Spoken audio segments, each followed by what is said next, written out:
Hey everybody, I'm Sierra. And I'm Ben. And welcome back to another episode of The Unsolved Couple, where every week Ben and I recap one of the original gateway drugs into true crime. Unsolved mysteries.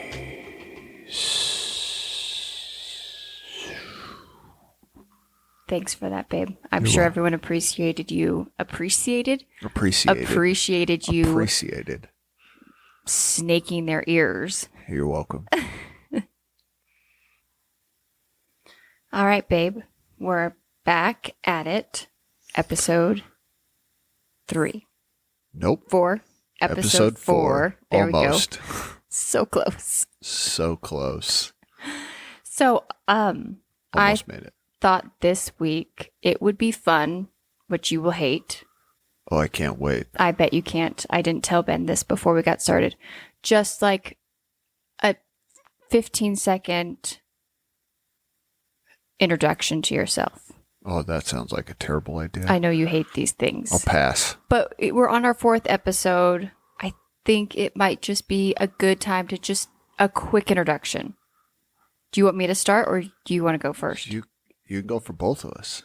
Nope, I'm not giving both of us. You have to talk on our podcast. I will. I got lots of stuff. I got good notes. Okay, but good notes today. I want you to Real introduce excited yourself about to our this. friends. Just a quick thing.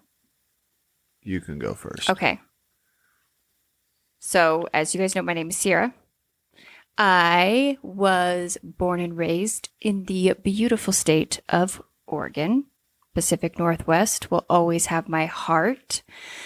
Let's see. I'm the oldest of 4 children. I'm in charge of everything. And Ben and I met when I was, 21? Yep. Yep. We got married way back in 2007. We met up in Portland, Oregon. And where I was going to beauty school.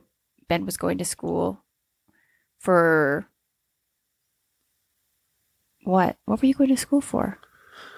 I changed a few times. Yeah. And I mean, obviously at the end, I just ended up at criminal justice, but Yeah. So, I mean, he was working on basically that was his plan from the time like we were in like dating. I knew what he wanted to do for a living. Let's see. I don't know. I have 3 kids. I work as a realtor.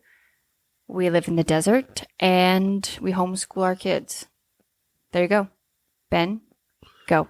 I mean, you did it for Nope, us. you got to do it. I was born and raised Portland, Oregon, but the Pacific Northwest does not have my heart. No.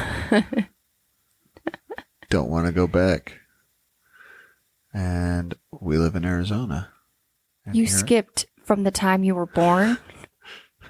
You covered it pretty good.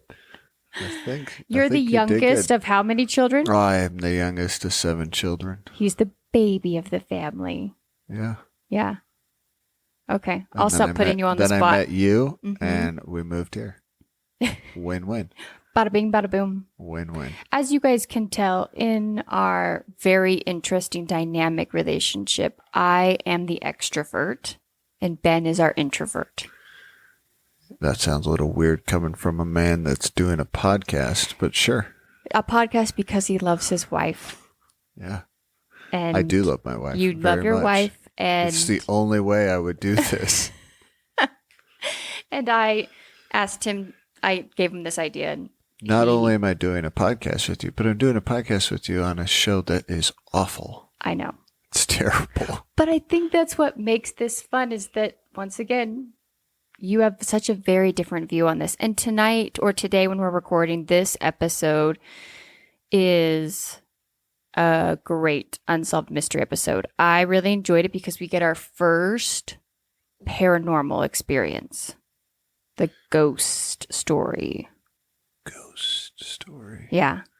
And Yeah, I we love do. all things spooky and stuff like that. So I enjoy a good Unsolved Mysteries episode with the variety pack of Unsolved Mysteries. And tonight we only have 3 stories to cover. Trace. And since One of them, I mean, two of them are sad, but one of them is really tragic. We're going to actually take that one from the top, and then we'll end tonight with our ghost story to try to kind of lighten up the mood. Yeah, if you watch this episode, we're not going to go in the order. Yeah, we're not going to follow it gives perfectly. But we're going to cover all the stories that it covers. Exactly. So we are going to kick off with actually the third story that was told in this episode. And I think you and I feel kind of relatively the same about this episode. So this is a missing person story, according to Unsolved Mystery. It's the third one, and it opens up on an iconic scene of a very beautiful, like, sort of township in Maine. Yeah, little town they call it, was Wiscasset, Maine. Wiscasset. 3,000 people. 3,000 people. Tiny little town. I grew up in a town of exactly 3,000 people as well. Yeah. One stoplight. One stoplight. Tiny little town. And we see this woman walking across a bridge, and you can tell by the music and the tone that this seems like a very lonely woman. Her name is Gail Delano. Delano? Delano. Delano. What? Delano. Delano. Gail Delano. And she's 34. Yep, she's 34, and we open up with this quote. Yeah, I got this quote. So she's 34, twice divorced, and they tell us she's lonely. Mm-hmm.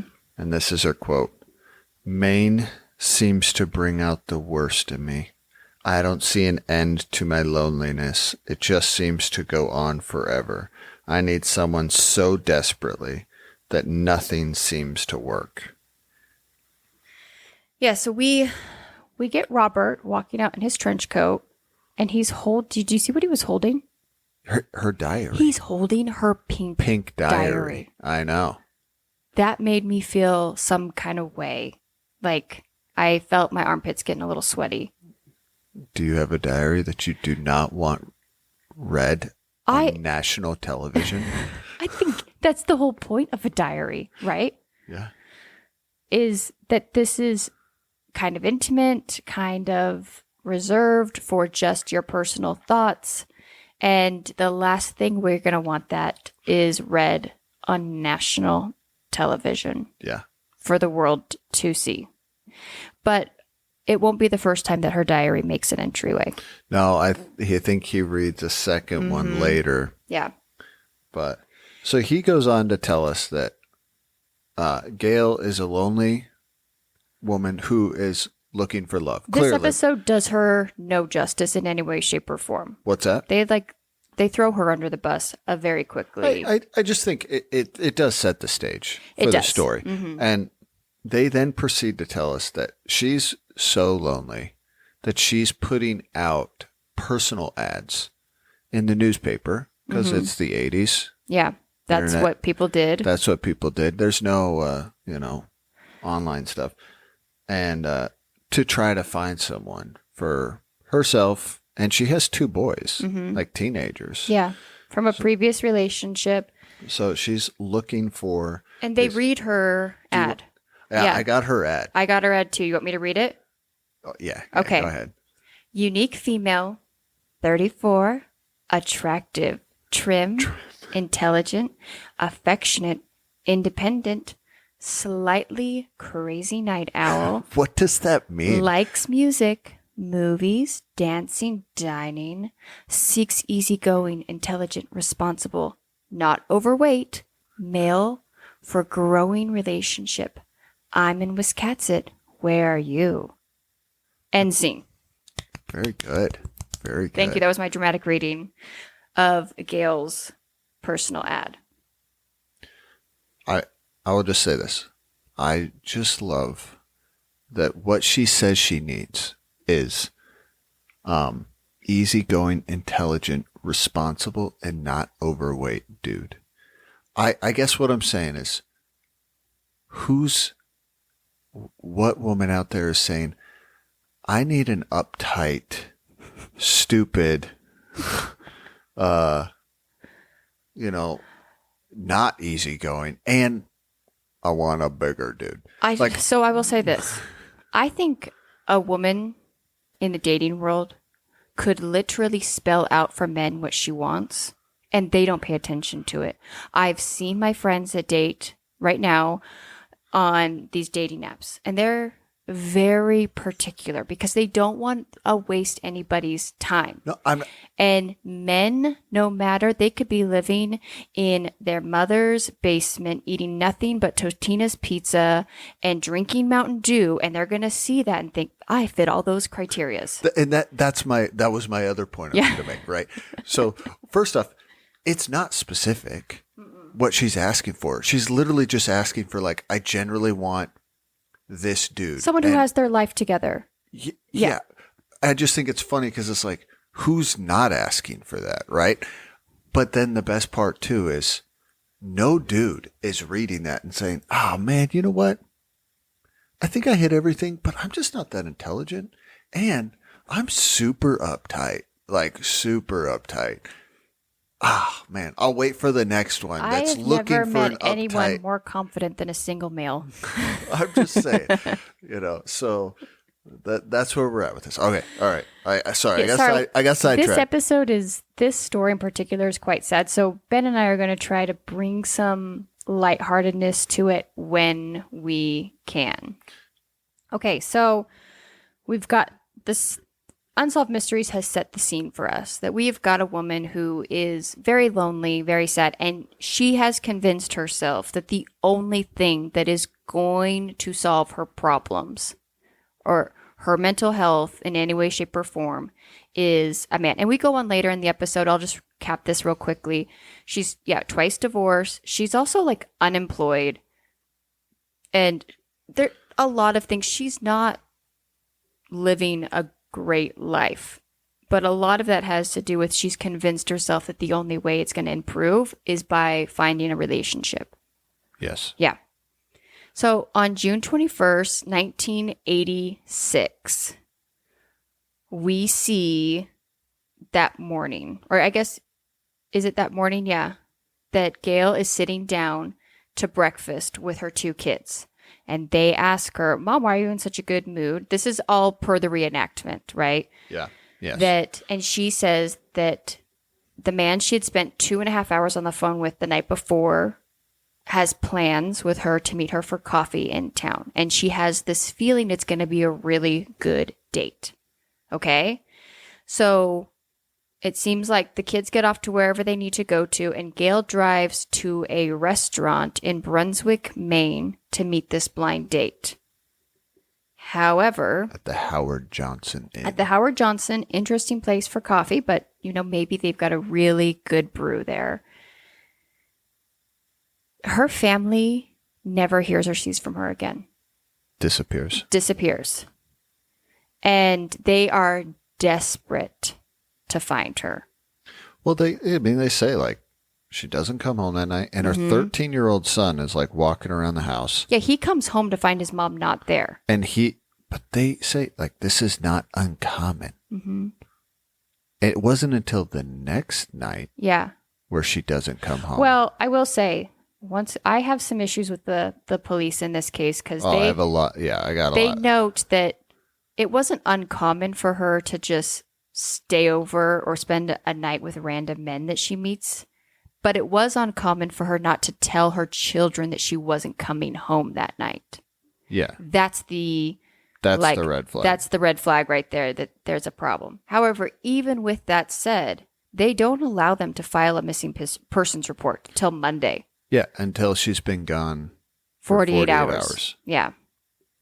I know. Like I said, I almost called this police department this afternoon to see if they'd updated their stance on that, just as a nudge that maybe people don't just willingly walk. And here's the thing. I get over 18, it's kind of hard because as anyone over the age of 18, you have the right to just walk away from your life. Yeah, but she's got 2 kids. I understand. And that's my thing is when we have a blanket statement that you can't report someone until they've been missing 48 hours, it leaves this big gap where it gives law enforcement the ability to ignore all of the other signs because they have this blanket policy on top of it. And I think anyone missing, it should at least warrant a conversation. Anyways, that's a whole another conversation to have with people in charge. And that's not us. So this, again, it starts to get really hairy because they make them wait till Monday morning, right, to declare missing persons. And at that point, they get into Gail's car, right? And they are hoping to find a note of some sort. They're hoping that she just was like, hey, you know what? I'll tell them where I am. Where I've been. I didn't call anybody, but I left a note in my car. Yeah, I left a note in my car. They're just going to find my car. And so they unlock her car. In the reenactment video, the police are also letting the family in the car to look around, which I am like, what is happening? I don't know. And they say, oh, can't find anything. They tow the car away. End of day. Dust their hands off it. 2 hours later, a busboy is out taking trash out to the dumpster. And in the exact same parking spot of where Gail's car was towed, he finds her keys. Yeah. So they missed it.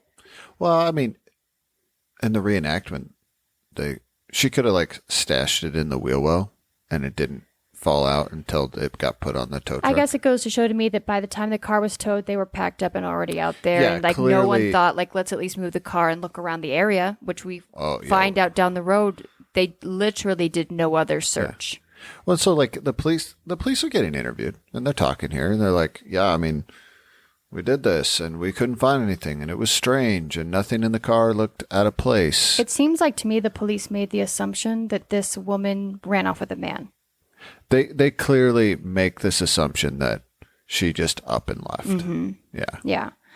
So we see the mom is interviewed, Gail's mother's interviewed on this, and that was her biggest, like the keys being found really sent her over the top because to her, that was like, this was now no longer a choice to just be gone.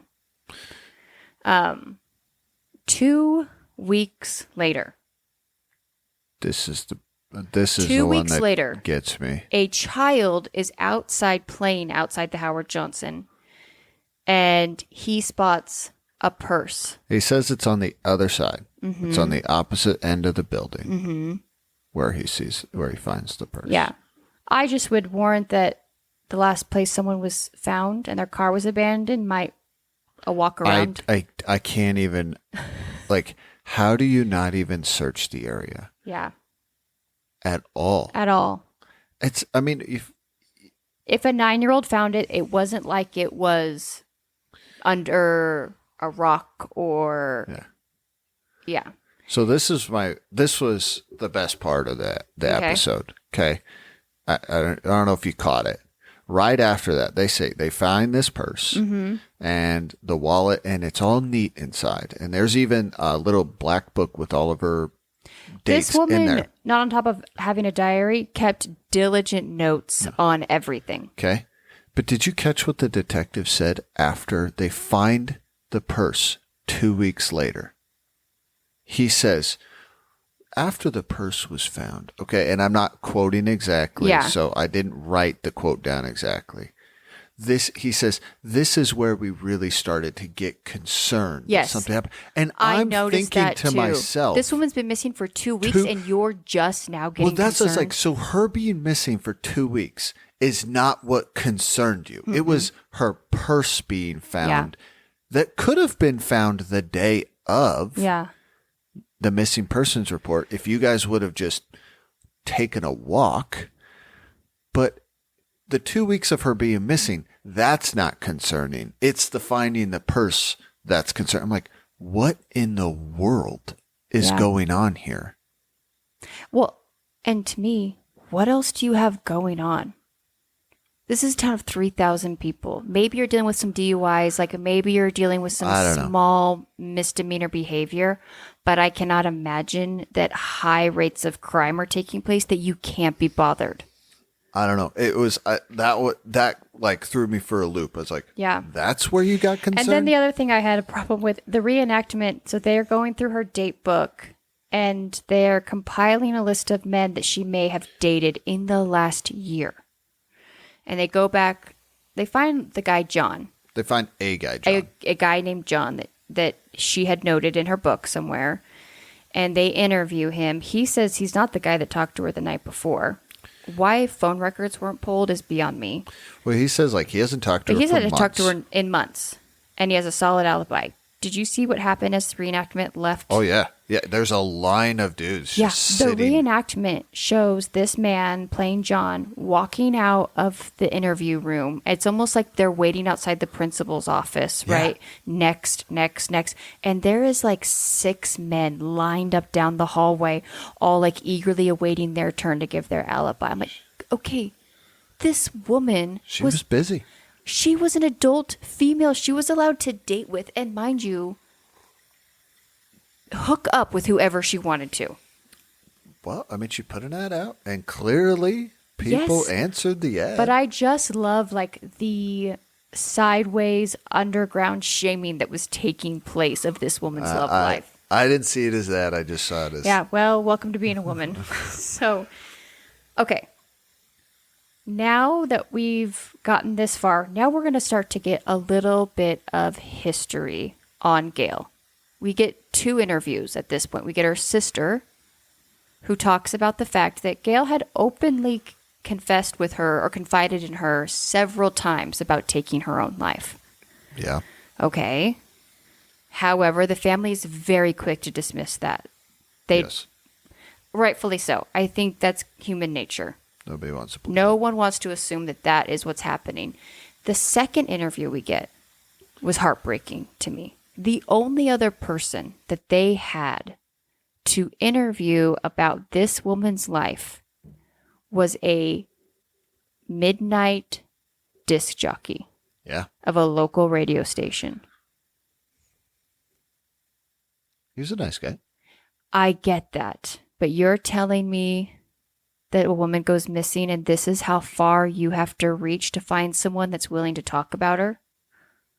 So he lets us know that she used to call in to his nighttime radio show often, to the point where he knew her in that sort of pseudo relationship, right? Typically after 1 a.m, she would call and they would have long talks. Now, I don't know if these were aired or anything at all. We don't get any clips or anything, but that he got to know her, and that at one point she even tried to reach out to him to see if they wanted to meet up. Yeah. He doesn't answer the question. No, he didn't. I was like, did they? I don't know. But... Yeah, so I don't even know if they ever knew each other even in person. But he kind of echoes the voice that from what he knew of her, he did not see how it was possible for her to orchestrate some big, elaborate missing person thing. That he pretty much says, like, she's incapable. Like, her depression is so bad that she won't even go in the car for a Sunday drive. He said he was like, she doesn't even want to go get ice cream. That's how, like, yeah, he lonely literally and like miserable says she is. that she's almost debilitated to the couch. Yeah, basically that she's going to just meld into the couch and just cease to exist. Yeah. I mean, he just is like... He seems to be the only one that is at least being somewhat honest with her mental health state. Yeah, she's clearly depressed. Mm-hmm. So we now, the police, because the police are now saying, okay, hey, we actually have to do something about this. Well, they're pretty much saying we only have a few theories here. Mm-hmm. One, anytime an adult goes missing, either A, they left on their own. Yeah, they're saying that we have a few theories here. Mm-hmm. One, there's foul play. This guy that she met took her, or something terrible happened. Well, they don't necessarily believe that because there's no evidence of it. Not a lot of evidence. 2, she just decided to up and walk away from her life and start anew somewhere else. Yeah. Or 3, she's taken her own life. Yeah. She was so depressed that she wanted to run off and just be done with it. That's all they got. That's all they got. And at this point, the family takes over. they don't believe that she took her own life, and they don't believe that the police are doing enough. So they distribute hundreds and hundreds of flyers through the network system of long-haul truck drivers, which I thought was actually quite I thought it was smart. genius. Yeah, this is before social media. This is before, I think, even like milk carton ads of missing people. There was not a way to get the name out. And they assumed that since her car and keys were there, that she would have had to have some sort of ride or transportation wherever she was going. So they get these flyers and they spread them all over the eastern United States. Have you seen this woman? Almost a year after she disappears, a truck driver calls the hotline and says that he had had an interaction with a woman that he is very convinced is her. She was clean cut. She was well put together, but she seemed quiet and lonely. He picks her up. He takes her to get lunch or something at a diner, and he's interviewed by the police. They ask him a really interesting question about her being on drugs or taking medication, and he'd offered her some money, and the reenactment makes it seem like he noticed that she had some medication in her purse when he gave her this. But he says, I don't know what it was. But he didn't know what it was. So we never even know where that line of questioning came from. At this point, too, her family is convinced she has amnesia. Yeah, did you know the mom said? What? It was Oh, yeah. I mean, she thinks that she's wandering around somewhere and doesn't know who she is. Know who she is. Yeah. Which I don't know what the epidemic was in the 80s and early 90s with amnesia. I think back then, everyone thought it was super easy to get amnesia. Yeah. A lot of movies made it seem that way. I think it was the soap operas, right? Because I think that was... I think you're right. The Young and the Restless or something like that. Yeah, all of those people had amnesia multiple times. Everyone got amnesia at one point or another. So, however, this story from a report from the truck driver doesn't lead anywhere. So this is kind of where the Unsolved Mysteries turns it back over to the viewers. Yeah, Robert's back. Yeah. This is where he comes back and to read her diary. The diary again. Ben, what's the quote that he finishes us out with? This last segment of her diary. Okay. The only thing I want is to find a man to share my life with. I know I'm lonely and tired of doing it all by myself. Time is becoming a big enemy to me. To say it passes slowly is a laugh. For me, it seems to stand still. It was heartbreaking. That is very sad.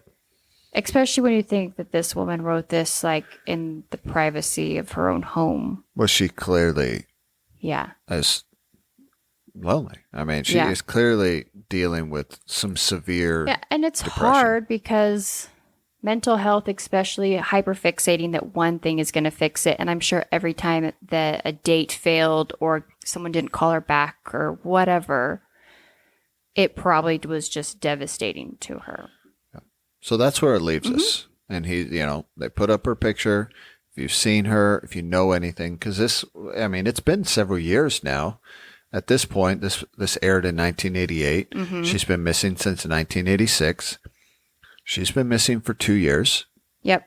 They put up her picture. If you know anything, if you know her whereabouts or what happened to her, please tell us. And we have these theories, but we don't even know. We don't know if this is foul play or if she did this on her own. So what is our update? All right. Update. So a medical examiner or someone that works in the medical office in Mobile, Alabama, saw this episode and recognized that that lady, unfortunately, was a Jane Doe that they had been holding for the last couple years. Yeah. So in 1986, a lady checked into a hotel in Mobile, Alabama under the name of Jackie Stafford, and she died of an overdose. Yep. They found her. They could not identify her, but he saw this episode. He recognized it, called them, and they were able to make they said it took 2 weeks for them to do all the testing but they were able to match that was her. So, and this was, I guess it was shortly after she disappeared. They didn't give the exact date. but it appears that she went there, flew down to Mobile, Alabama. Yeah, so they found in her thing like a napkin or something from a flight or some sort of, So she flew there, checked into this hotel, and took her own life. Mm-hmm. Very sad. Yeah, it's very heartbreaking, especially when you think, since we don't have an exact time of death on her, that 48-hour wait time. Yeah, I mean. Yeah, and this is back, so I think we kind of talked about this in the B.D. Cooper episode. Back at this time, because she didn't take her wallet or anything with her. Yeah. You could buy a plane ticket. I don't know how she got to the airport. We don't know. Because once again, it didn't seem like a lot of police work was done. I don't know if she hired a taxi, if she hitchhiked. None of these blanks are filled in. Even on all of the updates that I read online, they still are not quite sure how she got from the Howard Johnson to the airport. I imagine that there wasn't a lot of effort put into that. Yeah, it seems that way, to try to find again out. Is sad, but the interesting part to me is just in the small changes to us where it seems like, well, if she flew down there would be her ID or a credit card, nothing. But back then, you could just walk up to a plane terminal and buy a ticket. Yeah, and you just wrote your name down. Mm-hmm. Yeah. I mean, I don't even think you went through security. The family, from what I read, like she had no connection to Mobile, Alabama. And we don't know. And this is just a theory that I wondered while I was watching this. I wonder if, because she did have a 2.5-hour phone conversation the night before. We never find out who that was with. No, we never know who that's with or what happened there. And that day of, she was in a good mood, and suicide presents itself in many different forms. She also talked to her mother that morning before she left for the house and expressed how excited and how good she felt about this blind date. I wonder if that man never showed up. Or, I mean, and this is just me wondering, speculate, did something happen? Did a date occur and it once again was some failure on her part where she felt that failure and decided this was it? Or if this was planned out for days or weeks in advance, we don't know. I don't know. So that part is still a mystery, but unfortunately, it's a sad story. And so I just wanted to share this information out here in case anyone is struggling with suicide thoughts or ideation. You're not alone in this. You are loved, and you have a community of people around you who want you around. And so anyone who is struggling can call or text the number 988, and they will be connected to a trained counselor at a crisis center that is close to them. So there's not only help available over the phone, but there is help with people that are close by. And also there is also the long 10-digit phone number is 1-800-273-8255. It is still active, but they have also transitioned over to the 988. That was actually signed into law about 5 or 6 years ago, I believe, and a bunch of funding went for trying to get the National Suicide Prevention Lifeline updated to represent more kind of like the 911. So that is updated. It's no longer necessarily an unsolved mystery, but it is a sad one at that. All right, so our next story, which is actually the second story in the Unsolved Mystery episode, is kind of they tell it in a very interesting way, and I'll try to keep it as close to that as possible. It is a wanted person, but we're going to start with the story of Roxanne Woodson, who's not the wanted person. She's actually the victim in this situation. Yeah. In this scenario or the story. So on the night of February 28th, 1978, Roxanne and Joe, who at the time is 26 years old, were in his car together with two... Did we say she's 16? 16. Yeah. Yeah. Sorry, I don't think I mentioned that. Yeah, 16-year-old Roxanne and 26-year-old Joe. They're in the car with two additional adult male friends when he tried to make sexual advances on her, aka assault her. When she refused, he tried to attack her. She was able to escape from the car And in the reenactment, she crawls through the window of the car, runs into the wood, he gets out of the car, he chases after her, and she's never seen again. That's how the story is introduced. And the two dudes are just chilling. Yeah. They're thinking. Yeah, they got off the hook easy on this because we never find out know who they guys are. And they're piles of wet mashed potatoes. The night after Roxanne was reported missing to authorities, and again, they don't tell us how they get to this point. They go to Joe Shepard's house. So we don't know how the police were informed that Roxanne was with Joe. I would imagine her parents Her knew. parents must have known, which... If you knew again, I think... I know we might be going off on the wrong thing, but you and I, this seems to be a reoccurring theme. Yeah, well, because, yeah. Of underage children being in inappropriate relationships with adults. And then bad things happening. Yes. So, I won't get on that soapbox again. However, the police go to Shepard's home to bring him in for questioning. He casually asks if he can change into his cowboy boots. And the police, for some reason, say... Well, I think they said he's going to go and put his boots on or whatever. He's got to come down the station for questioning. Yeah. So he goes into his bedroom. While he's in his room, he reaches for a shotgun. Yeah, sure does. Sure does.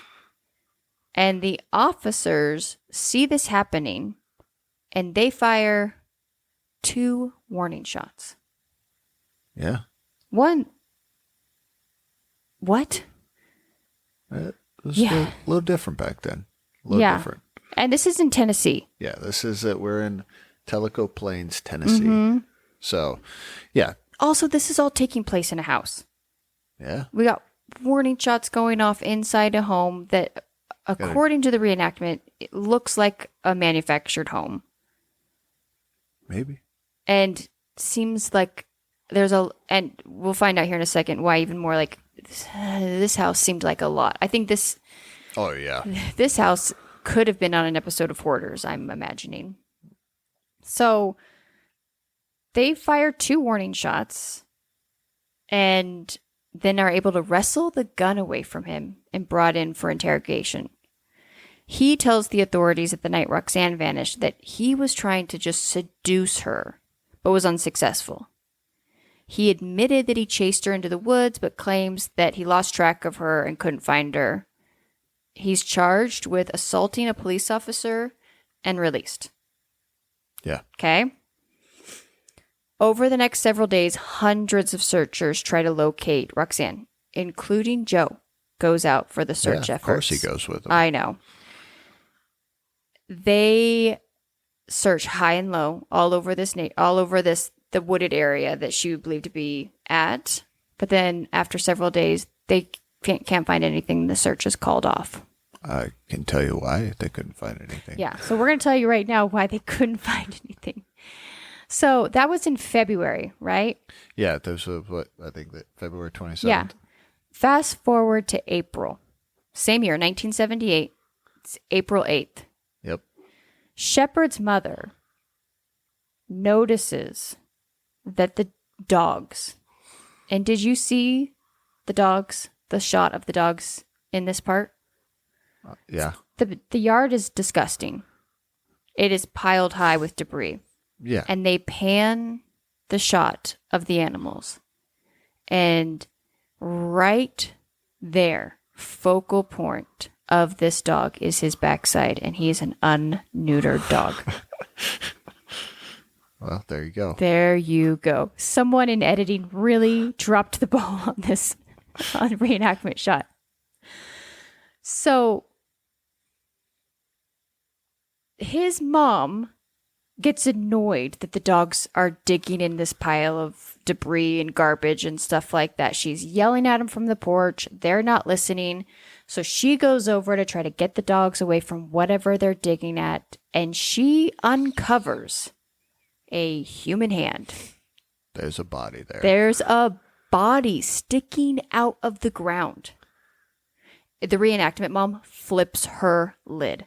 Well, She I would is imagine that screaming I'd and running imagine into that the most house. people, if they found a body buried in their yard, would not be like, "Huh, I don't think that fits there," Yeah, well, your son has been under investigation and been charged with and been crimes. charged with a crime. Yeah. So the partial buried body is confirmed to be Roxanne. So at this point, Shepard is. So this is not a mystery of what happened Yeah, to so Roxanne. we're watching. I'm watching this, and I'm like, okay, so this is not a mystery. We know what happened. I'm like getting, like, as this is rolling, I'm like, if they tell me that this mystery is who killed Roxanne, I'm like, gonna be ticked. I'm like, listen. Yeah, I'm not a rocket scientist, nor am I in any way, shape, or form in law enforcement, but I think you have all of the answers right there. Pretty certain you got a suspect. Yeah. But that was not the mystery. No, because at this point, Shepard's brought in and charged with first-degree murder. Yeah, they charge him Yeah. right away. They're like, okay. Here's the best part. They just throw this little nugget in with no background information. When the police go to locate him, he's at his ex-mother-in-law's house. His own ex-mother-in-law is hiding him. Well, they said. Yeah. They said She says he's not here. Mm-hmm. And then they're like, well, we're going to come in Yeah, and look we have for a him warrant for his anyways. arrest. We're coming in. And they go in, and they said he was wrapped up in a blanket at the bed of a kid. Who's taking a nap. Yeah. And There's he's just children like trying in to this home. The ex-mother, I'm like, can we get a little bit more? No, we don't get any more. But I'm like, so he just like pretended to be the lump at the bottom of a bed. Yeah. But you know what? Does that, I mean, No, by the condition of this tracks. home and the mentality of these people that are a part of this family or attracted to this kind of man, this all tracks for the behavior I mean, would expect. this guy tries to assault a girl in front of two other people, Who never say anything. chases her, then admits it but says, I never saw her. Then he buries the body in his own front yard. Yep. I'm going to go out on a limb here, and I'm going to say we're not working with the smartest guy here. No. And But then tries to hide. He does have an excuse. I'm sure He's he a does. good guy in this. Okay? I'm sure he is. Because during his second interrogation, he claims that he did chase Roxanne into the woods Of course. and states that... Hold on. I'm going to take a stab at this. Okay. It was an accident. It was an accident. Exactly. Ben, she fell and hit her head on a rock. Of course she did. And he goes back to the car, tells his buddies can't find her, but then that night feels so worried about her body. What if she's still alive? What if he can save her? Yeah. And if she's not, it would be really unfair to leave her a body out in the woods because an animal might get to it. Not that an animal didn't get to it in his front yard, but he's just doing the noble thing at this point. Yeah. Yeah. So the No, but then like he says, well, oh, so I went back and got the body, and I didn't know what to do. didn't know what to do with it because I didn't trust the cops because They're gonna they pin thought this they on me. they thought some kind of way about me. They had preconceived notions They're about gonna my think- character. They're gonna think like I did something wrong. Yeah. But he's got to be a nice guy. Yeah. So he buries her. Yeah. You know, I mean, that's the right thing to Yeah. do, is to bury a body. Exactly. So we see a reenactment where we're in a courtroom now. We've got a judge, and he says, obviously, we have enough evidence to charge this man and hold him. And so he is arrested and he's put in county jail. while he's in county jail, he becomes BFFs with the detectives, at least in his mind. And he tells them, hey, by the way, I might also know where the body of a 14-year-old girl is also buried. Well, they say in this that they got a phone call about it. Mm-hmm. They got an anonymous A lead tip or tip, yeah. about another missing girl. Mm-hmm. And so that's how that... Kathy March, who disappeared in 1976. Yeah. Kathy, I have it as Kathy Clowers. Oh, Kathy Clowers. Oh, maybe Kathy Clowers. Sorry, March 1976 disappearance. Okay, you're probably... Yeah, that's correct. She was 14. 14. She's a baby. Yeah. So that's how that questioning came up. Okay.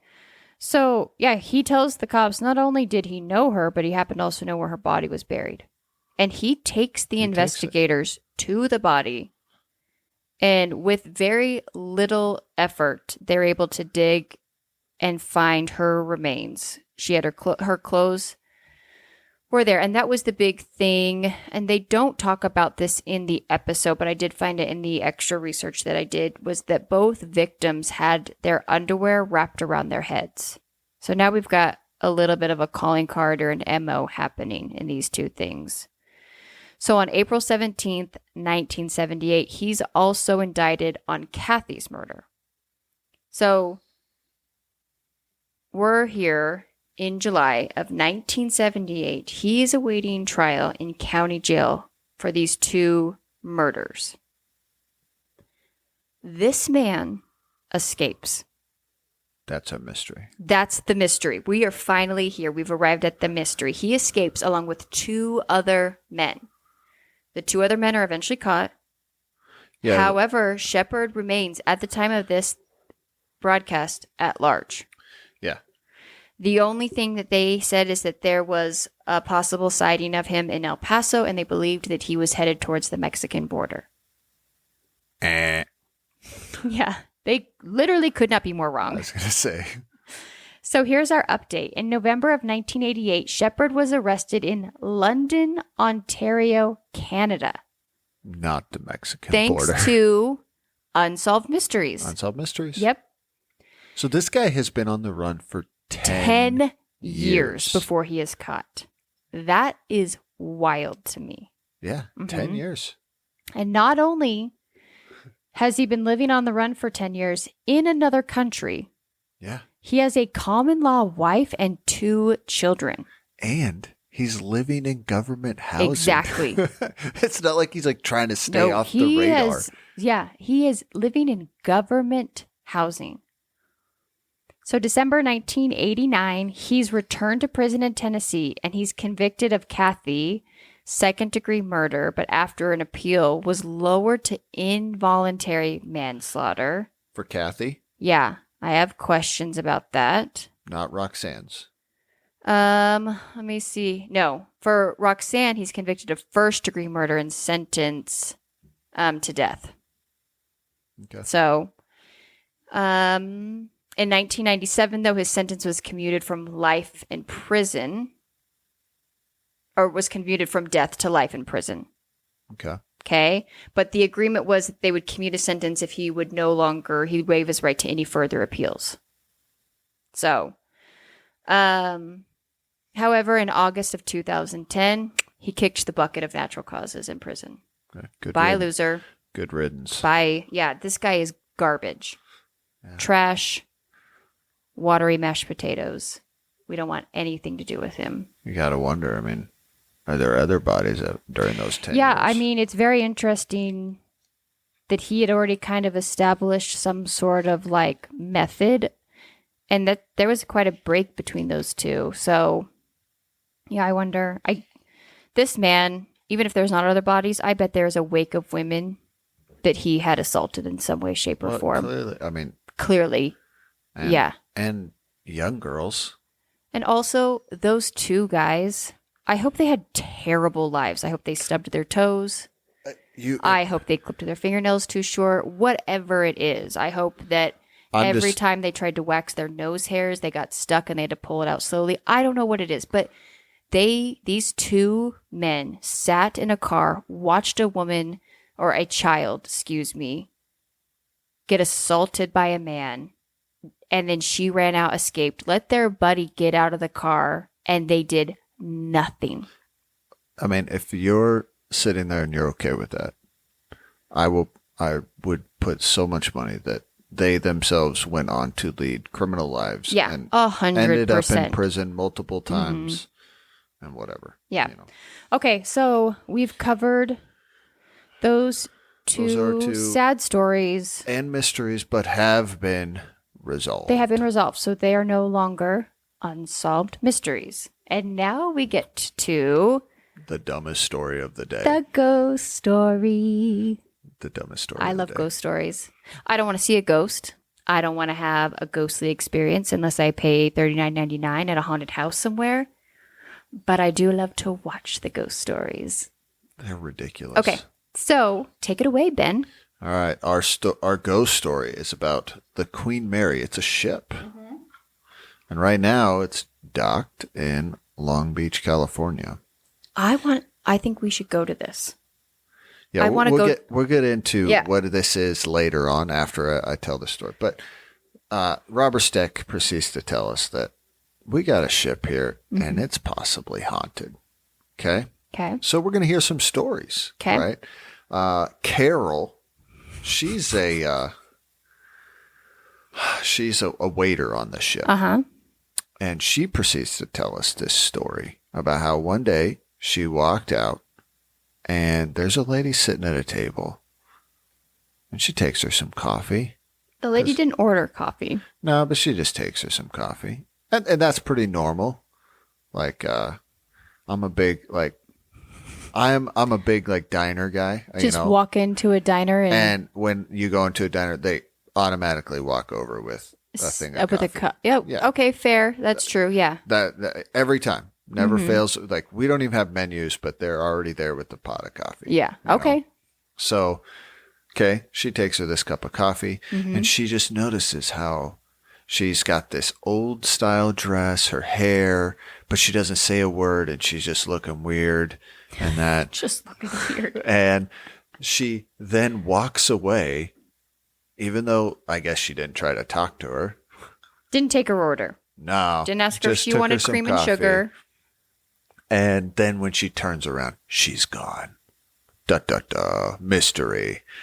So spooky. All right. Now we have Nancy Ann. And, Nancy, of course, starts us this way. Do you know what she said? Oh, she's going to tell us the same thing that everyone does. I wouldn't believe this if it didn't happen to me. I'm the biggest. I'm the least. I'm so skeptical. I am the, Are you doing Donald Trump right now? What's that? No. Your hands. I'm the most skeptical of any skeptic that there's ever been. The best skeptic I'm the best skeptic ever been. But she proceeds to tell us that she's such a skeptic and that, it's just crazy that something like this would happen to her because she just wouldn't believe it unless it happened. So she proceeds to tell us that she is in the pool area in like the first class area. Guess this I will say this ship seems pretty sweet that it's got a pool in it. And it shows it's inside. It's like not on the deck. And she says out of the corner of her right eye, not out of the corner of her eyes, just the right one. That's what she says. The corner of her right eye. Well, if you're going to share a ghost story, the least you could do is be specific, people. She sees an older lady, and in the reenactment, she's just like hunched over, like ready to. The reenactment is great. Yeah, ready to jump in the pool. And she sees her, and then she goes around the corner. Clearly, she'll see her again. And the reenactment is wearing like the one-piece old Victorian style swimming suit. Yeah. And she's gone. Gone. So this is where Robert Stacks is like, hey, we got some mysteries on our hand. And this is just one. These are just a couple of many stories we have from the Queen Mary. So let's learn about the Queen Mary. All right. Her maiden voyage was May 27th, 1936. And it mostly traveled the Atlantic. Yeah, back and forth between. Back and forth. During World War II, not too long after its maiden voyage, it was because this is back before airplane travel. So if you needed to get across the pond, you had to charter a boat of some sort. So this was like a floating hotel for people to get to and from. It's an upgraded version of the Titanic. R.I.P. Yeah. Too soon. Too soon. I'm still getting over Jack not fitting on that. I'm pretty sure you can fit. That we all door. know that now. We've all seen it. Scoot over, Rose. Gee whiz. All right. So during World War II, it's transferred into a troop ship. So it's taking troops back and forth during World War II. Then after World War II, it's turned back into a ship to take people and that. And it says it does 1,001 crossings. She was no rookie when it came to going back and forth, and did it relatively with, yes, some things happened. There was some damage done to it, but for that many trips, she was a healthy girl. Yeah, she did a lot. And I mean, this went on, and then it was, I think they said around 1967, she's decommissioned. She's, we're done doing this. Yeah. So that's where she's docked in Long Beach, California. And that's where she still resides to this day. So, but as, after she's docked there, we got, we still have people working there. And, John Smith, is that your real name? I don't know. But he's an engineer. He's now working on it on a regular basis. He tells a story that when he was in the hull of the ship one day, he hears like this sound of metal tearing, water rushing in, and men screaming. Well, it wasn't too long after that he sees a story on the news, or he reads a story about how... Oh, you missed the best part, though. He hears these noises, and he's on a ship in water. Well, yeah. And instead of deciding, peace out, mother chuckers, he goes investigates. If I'm on a ship and I hear metal tearing and water gushing, this is how I almost don't believe his story. Yeah, the gut reaction is to get out. And instead he decides, you know what? I'm going to go check that out. I wonder what that is. I wonder what that water rushing and metal tearing is. Yeah. Anyway, so yes, later on, I'm sorry to interrupt. I just thought he told that story and I was like, you just lost all credibility. Yeah. Yeah. Valid point. So later on, he sees a story that during its time as a World War II troop ship, it collided with a British ship called the Curacao. And Curacao, I don't know. I wrote it down, but I can't read your own handwriting now. No. And 300 men were killed. 300 men were killed, I believe, on the other ship. Yeah. Did some damage to the Queen Mary, but clearly she was still able to. It said it tore the British ship in half practically. So now we're back to stories. Okay, and John Smith tells us this just freaked him out when he saw this. Oh no, that's what I heard. That's what's going on. Yeah. Okay.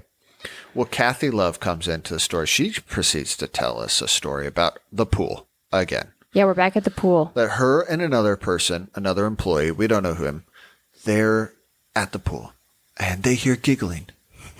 Giggle, giggle, giggle. Splash, splash, splash. No one's in the pool. And then they see water, footprints, just across. Flop, flop, flop, flop, flop. She also noticed they were little water footprints. Baby footprints. They were tiny. And then it just stopped. Yep. Can you believe that? Can you believe that story? That's a crazy story. So I will say, I tend to, when people have stories to share of weird things that they see or witness, I tend to believe them. I think you and I have talked about this before we've had people share ghost stories with us. We've had family members share encounters. You've had people at work. Ben's job, they work in the middle of the night out in the desert. Yeah, I mean, and people see things, and I don't like to discount people seeing things, but yeah, these stories. No, we've all seen and heard weird things that sometimes we can't explain. Yeah. I will say these stories just seem a little like they're leaning into the folklore of the ship. Yeah. Sorry, I do have to backtrack. Yeah. They did tell us, the little history on this is that they did say that it is recorded that this ship has saw 4 births and 49 deaths on it. And I would imagine 1,001 crossings. Mm-hmm. But they don't have any documentation of crazy, tragic murders, children dying. It seems as if all the recorded deaths on that ship were of natural causes, or just they don't tell us of anything weird. There was nothing crazy about any of these. So she saw little children footprints, but it's not like we hear about a child drowning in the pool or something like that to match some of these stories. No. Yeah. I mean, we don't know. I'm being more of the skeptic on this one, I think, than I normally, because I love ghost stories, but this one, actually, I want to say, in the research that you find later, we're going to get into that. But so I'm just telling you the stories that are told to us. Then they do tell us about an incident that happened in Shaft Alley in 1966. Shaft Alley. Supposedly, there is no record of this taking place. No, they there was. I couldn't find anything on it. Yeah, his name is John Petter. Okay. Shaft Alley is by the engine room. Okay. Okay, and there was a routine fire drill going on, and one of the doors was closing, and he was crushed in the door, and he died. That's the worst, man. Yeah. So now, of course, supposedly there's lots of stories of sightings and weird things happening in Shaft Alley. Okay. We got Nancy Ann back, the skeptic. Yeah. She said she was coming behind a tour group because now, of course, they do tours on the ship. Yeah, she's clearing out, making sure that there's no one left behind. Yeah, she's the one that comes from behind. And as she's going up the escalator, which, again, an escalator on a ship. I know. She looks behind her, and there's a man with a beard and blue overalls, which was described. That's what John Petter was wearing. Okay. He's standing behind her. Did you see in the reenactment? Oh, he was standing. He is right so on close behind. Like the kind we all have had this experience where we're in line somewhere and you get the one person who has ample room behind them and they decide that they need to stand in line where they're breathing on you. Yeah, I got problems with those people. All of them. I don't think anyone listening to this would be surprised. Yeah. But yeah, we've all had that happen where I'm like, what happened to you as a child where you feel the need to stand this close to people? Yeah, so in the reenactment, he is right there. Do you remember the cartoon Hey Arnold? Did you ever watch that? No, I didn't ever watch it. Oh, I loved Hey Arnold. But I had younger siblings because, once again, I'm the oldest and you're the baby. But who watched Hey Arnold. And there was a character on that cartoon show from Nickelodeon who was like a mouth breather. And he'd pop in every once in a while with the kids when they were playing. And he would be standing so close to them and just sorry if anyone has any sort of ear issues when I just breathed heavily into the microphone, and he would have this disgusting breathing sound. But that's every time someone stands too close behind me, I get flashes of the Hey Arnold kid. My sister Brandy will appreciate that because I think she hated that character on that cartoon. Yeah, well, who wouldn't? But this is where I'm excited for Ben's skepticism to come in because Unsolved Mysteries takes this one step further, as they always do. So these are the stories we're told by the employees who work on this ship. But then they proceed to tell us that there's many stories. There's a bunch more. There's a lot of stories. So what does Unsolved Mysteries do? They bring in experts. Nothing other than an expert. And our expert is... Well, so we have 2 experts. William Roll and Tony Cornell. And I'm sorry. His name is Dr. Roll? No, it's... Yes, it is. I'm not buying that. Supposedly, here's the best part, okay? they're the leading authorities on poltergeists. Sure they are. That's yeah. a self-appointed title if I've ever heard one. Oh, 100%. I'm the leading authority on the Hot Moms Club. But Feel free to join. but Who gives themselves these titles? they ask him, like, they're interviewing him. Yeah. He's like, in his European accent, I know. He could not be more pompous than this. he goes, people ask, do you believe in ghosts? And he literally says, supposedly he's been doing this for years. Mm-hmm. And he's like, is this ship haunted? Does it have ghosts? I cannot answer. Like, so you're an expert. Mm-hmm. Here's the thing. I want a job like this. Yep. I want a job where I can say I'm an expert and they pay me to come in. And then because we all know how these, these ghost investigators, how they all end. We've all seen the TV shows. And they all end. Mm-hmm. Well, I can't confirm. I can't neither confirm nor deny. deny. Like, there's definitely something here. Yeah, but I no can't kidding. say it's haunted. I can't say it's ghosts. We don't know. It's going to need further investigation. Yeah. Like, that's their answer for everything. Mm-hmm. You've supposedly, they say one of these guys has been doing it for 25 years. Yeah. Okay. And he can't say if they're real or not. Mm-hmm. I'm like, what have you been doing for the last 25 if I spent 25 years? years researching something, I better have an answer. No, they don't have answers. So they're brought in. Mm-hmm. Thank goodness. Okay. But here's where I just can't take it. Mm-hmm. They then proceed to bring in a group of Dun, dun, dun. psychics. Ben's favorite. I can't stand psychics. You and I have a different opinion on this. Yeah, I can't stand psychics. I know you I can't. think. Have we gotten into this, or is this the first time we've brought in psychics? This is the first time we've talked about this before. Ben and I have different. I think we agree on some parts. I believe that most psychics are scam artists. No, I believe they're all scam artists. And you believe they're all scam artists. I believe that there are people that have experiences or feel deeply connected to the other side, however that looks, or has the ability to either see or communicate with these people. However, I do not think that those are the same people that are on TikTok and Instagram and the Ricky Lake Show and Dr. Phil and Oprah and every other Long Island medium thing. I don't think that those are the people that exploit people for money. I think a lot of people, if people had this gift, it's something that's very quiet and intimate and private to them, and it's not used to pat their own pockets. And you think the whole thing, you don't see that being something I see at all. these people that go out and they tell people that they can do all this stuff and they can see this and that. They're all scam artists. Yeah. They're and they seem to, in the world of true crime, so we'll take a step out of like a ghost story, right? Because I think psychics and ghost stories, it's all fun and games, right? I struggle greatly where psychics try to enter themselves into crime. And they give false hope to families. They lead investigators into, they waste time and resources. That's what bothers me. And that's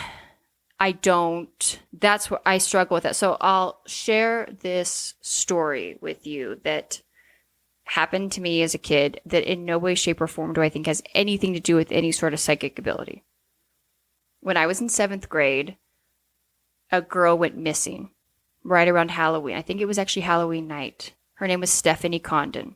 She was my same age. I did not go to school with her. Our town was very small, but she was from the next neighboring community over. So she went to a different school, but we did have some mutual friends together. And I knew where the little street was that she went missing from. And in this town, it was in the news.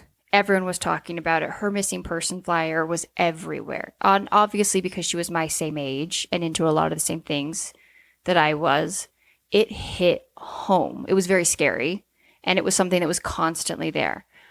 I had a dream one night that she was standing outside of this very iconic barn that's out towards Glide, Oregon. If you're driving towards Glide, there is a creepy looking barn on the side of the road.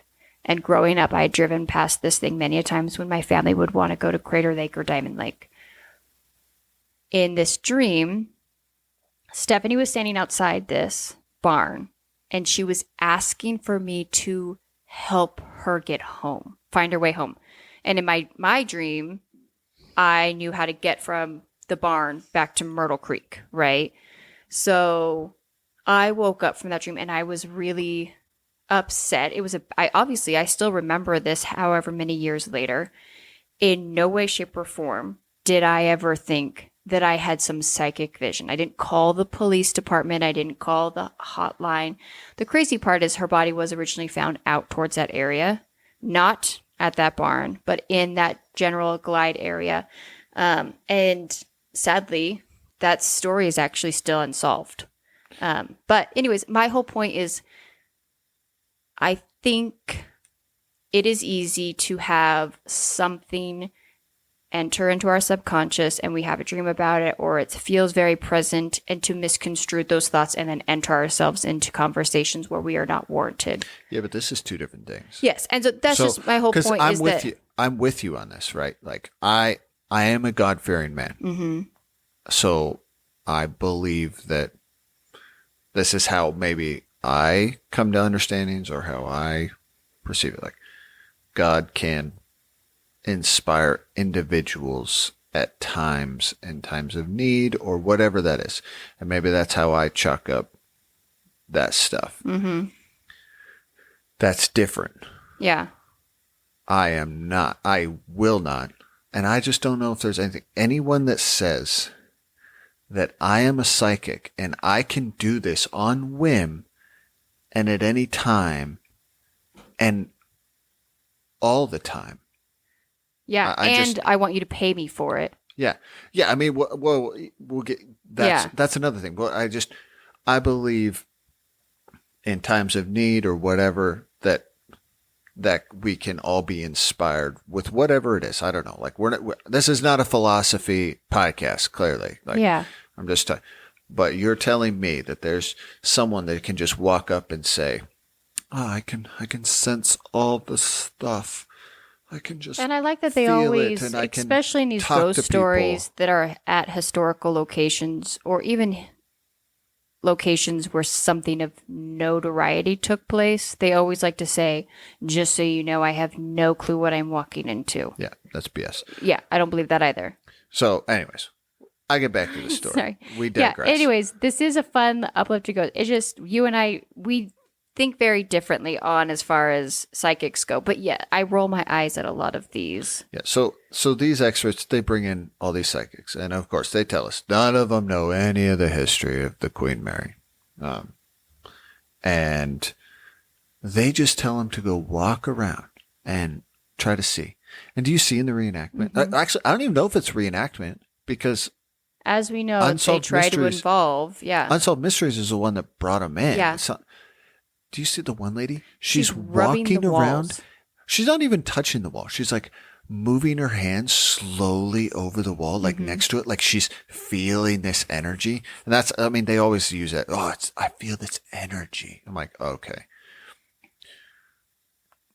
Nope. No, you don't. You're full of crap and you're a con artist. I'm sure there's some people really. Someone's going to be listening to this and now be not ever wanting to listen to us again because they think they're psychic. And well, you know what? You're not. So, anyways, do you want to hear some of the quotes? So, after these people walk around, they all get together. Yeah, give us some quotes, and then I want you to kind of give us an update, like on where our Queen Mary's at today, and kind of some of the new things we have going on. So. They all then get together and compare notes. And they do say that some psychics, they don't feel nothing. No, yeah. Right. But we have one psychic. Oh, she's very vocal. Yeah. There's two that are really good. Here's the thing. We actually never know their names or who these people are, right? They don't tell us. But one psychic says this. I felt a collision. Pause. You're on a boat. Okay? Sorry. Go back. I felt a collision. I felt the impression of a collision. Well, I don't even know what that means. Yeah, what? I don't know. Sorry. I felt the impression of a collision. I felt the movement of the ship. You're on the water, my dear. I can't make this stuff up. And I felt the jerking hit and the sensation from the body. And I did hear footsteps. That's what she says. That's how she ends it. That's the biggest load of crap I've ever heard. That is the biggest load of... Well, and it's stuff like that. She's just saying things that anyone could say. Okay. This is a ship that sailed for 30 years. Yeah. The chances that ship had a hard landing or a hit, pretty darn good. Yeah. So you saying that you felt a collision? Yeah, you're a fraud. All right. Now, we do get the name of this one, just the first name, Janice. Okay, Janice. Janice. This is Janice's quote. Are you ready for this one? Anytime anyone comes with the name Janice, I instantly go to Chandler's girlfriend from Friends. I know, we all do. This is Janice's quote. Okay. I felt that there had been, not that I was hearing it physically, but that at times someone could hear a very rhythmic banging as if someone had a wrench or a large piece of iron. And then they say, well, where were you at when you heard this? Wait, a hammer? Uh-huh. I was like, no, a wrench. Yeah. And this was in Shaft Alley. Yeah. Okay, but can we break this down? I know we're diving a little deep into this. I felt that there had been, not that I was hearing it physically, but that at times someone could hear. So you're not hearing anything. Nope. You're feeling that someone else is hearing a very rhythmic banging. That's literally what she just said. In the hull of the ship where the maintenance work near is done. The engine room, you hear a wrench. Yeah. A wrench near an engine room. That's a stretch, Janice. You're really putting it all out there Colonel for us, Mustard aren't you? in the dining room with the wrench. Yeah. I'm just saying, but you literally say that you don't hear it, but that you feel that someone else hears it. What does that even mean? I don't know. Every time we get these like quote unquote experts on an episode, that's a word salad. The word salad. And I swear that is to me a red flag of someone who's a fraud. If you can't actually, as a person speaking of any sort of authority, say something and actually have it mean something, you're lying. You're a fraud. You're a fraud. Yeah. Anyway, so these psychics, they're frauds. They did set up a tape recorder in the hull of the ship. Yeah, they claim they heard something in the middle of the night. They claim at 3:30 in the morning they heard banging or weird noises. They don't know. But once again, at the same time, at the end of the day, we have no idea. They won't give any sort of... No.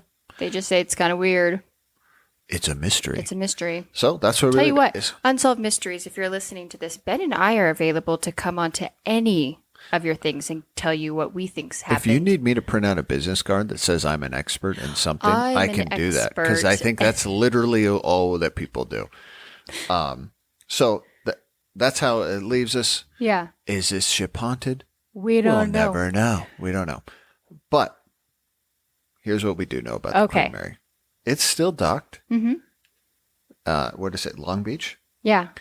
And you can stay there as a hotel. Beautiful. I really want to go to this hotel. And I will say, so I got on a forum and I was reading about this, and like there are still people that claim they hear things and see things, even to this day on the Queen Mary. Yeah, if you get on that sort of like the Yelp pages or the reviews or anything, people share their experiences on there. I read I want to say two different stories of people saying that they woke up with their sheets pulled off of them, on the ground. And one guy or girl, I don't know, it didn't say, it was just telling the story. They woke up and the sheets were yanked off of them on the ground. He put them back on and woke up again several hours later to the sheets. Something's back wrong on the with ground. that man. He's a psychopath. If he can have his sheets ripped off of him in the night and then think, no big deal, I'm going to just put them back and be able to fall back asleep, that man needs a CT scan.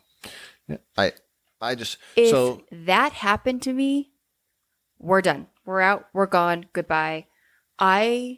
I can't, like, my eyes are so big right now. I cannot even, that's one of my biggest fears. Like when you see that in a scary movie where the sheets are getting pulled down off somebody in a bed. No, it was crazy. And obviously, like, take it for what it is. Yeah. I'm just telling you stories of what people wrote online. Obviously, anyone can write whatever they want. I could listen to those stories all day long. I think they're intriguing. I had a friend in college who was a really great storyteller, and he told very, very creepy, scary stories that would like make you lose sleep. I love hearing people's tales of things. Yeah. So I could listen to them all day, but entering the psychics and in a lot of these situations like this, my eyes roll so far back into my head. But it just seems like a super cool. They do haunted tours on there, so like they play into it, obviously, and they should. It's a moneymaker. And I guess there was even a movie made, not a big blockbuster movie. I actually watched the trailer on YouTube. It's called The Haunting of the Queen Mary. And it looks terrible. It just looks awful. But it has the reputation so much that someone tried to make a movie out of it. Film. Yeah. But it does seems super cool. The pictures, even to this day, it looks like I looked the website up of the ship. It looks beautiful. I would love to go there, and we're not too far of a drive from that area. So if you're out there and you want a scary place to stay, go check out the Queen Mary. Okay, so that is our recap of this episode of Unsolved Mystery. So it's season 1, episode 4. And before we get into the couples part of our Q&A at the end that Ben and I do, I'm going to give you guys our contact information. So if you guys have any questions or any feedback, you can contact us at unsolvedcouplepod@gmail.com. We have a discussion group on Facebook where you can get on there every week and chitty chat about the episode with more than likely me, because Ben doesn't do social media, or any of the other followers. That's going to be the Unsolved Couple Podcast. It's just a Facebook group. And then you can find us on Instagram at Unsolved Couple Pod. Okay. So Ben and I have been ending the podcast with a fun question about that just is supposed to intrigue our couples part of since we are the unsolved couple. Okay. So Ben, today's question is, did you have a nickname as a child, or a few nicknames, and does your family still use them today?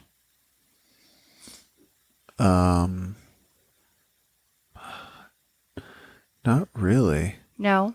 So everyone growing up called me by my last name, but I'm not going to say it here. And that was my friends. Yeah.